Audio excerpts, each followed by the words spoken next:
আমি রান্না করব বিরিয়ানি, বিফ বিরিয়ানি।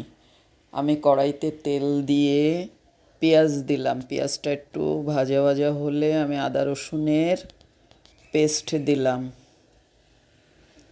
এটাকে একটু ভালো করে ভেজে নিতে হবে। এবার ধনিয়া, জিরা গুঁড়া, ঝালের গুঁড়া, লবণ দিয়ে দিলাম। এরপরে এটাকে ভালো করে মশলাটা কষিয়ে নেব। টক দই দিয়ে দিলাম। এবার ওই জয়ফল, জয়ত্রী, গোলমরিচ আর বাদাম, কাজু বাদাম বাটা দিয়ে দিলাম। মশলাটাকে সুন্দর করে কষাই নিতে হবে, তেল উপরে ফোটা পর্যন্ত। এবার আমি সিদ্ধ করে রাখা মাংস দিলাম। আমি একটু লবণ দিয়ে তেজপাতা, গরম মশলা দিয়ে সিদ্ধ করে নিয়েছিলাম মাংসটা। মাংসটা আমার গার পানি টেনে গেছে। এখন যে সিদ্ধ করা যে স্টকটা আছে, পানিটা আছে, ওইটা দিয়ে বাকি মাংসটুকু রান্না করব।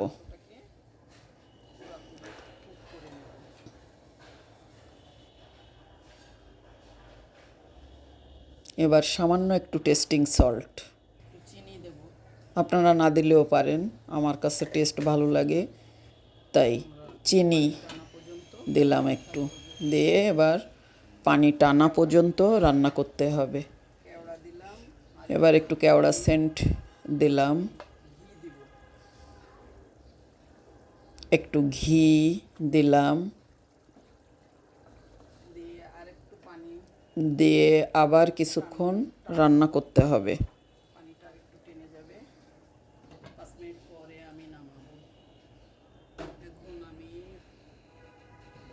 এবার অন্য পাত্রে আমি পোলাওয়ের চাল ফোটাতে দিছি।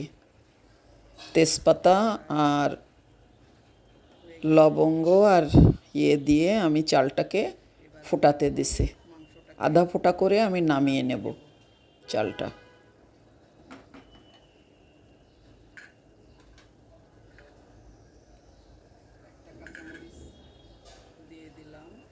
কয়েকটা কাঁচামরিচ দিয়ে দিলাম নামানোর কিছুক্ষণ আগে।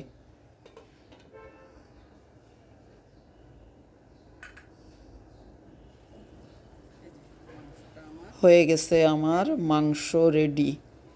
মাংস রান্না, বিরিয়ানির মাংস রেডি হয়ে গেছে। এইবার এর উপরে আমি চাল দিব। আধা ফুটা যে ভাতটা করে রাখেছি ওইটা দিয়ে দিলাম।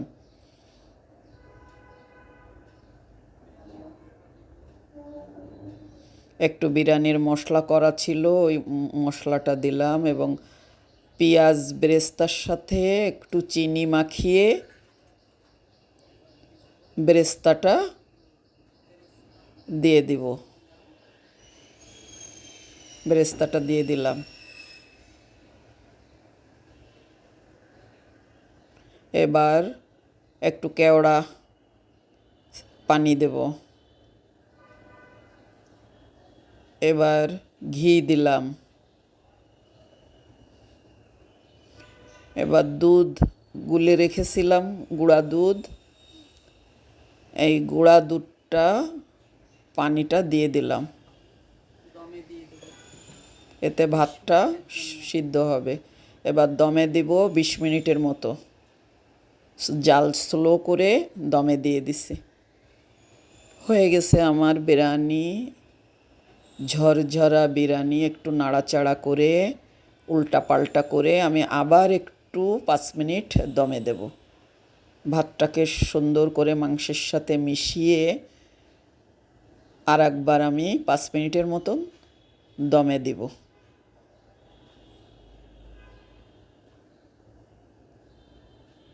হয়ে গেছে আমার বিরিয়ানি, মজাদার বিফ বিরিয়ানি, ঈদ স্পেশাল বিরিয়ানি।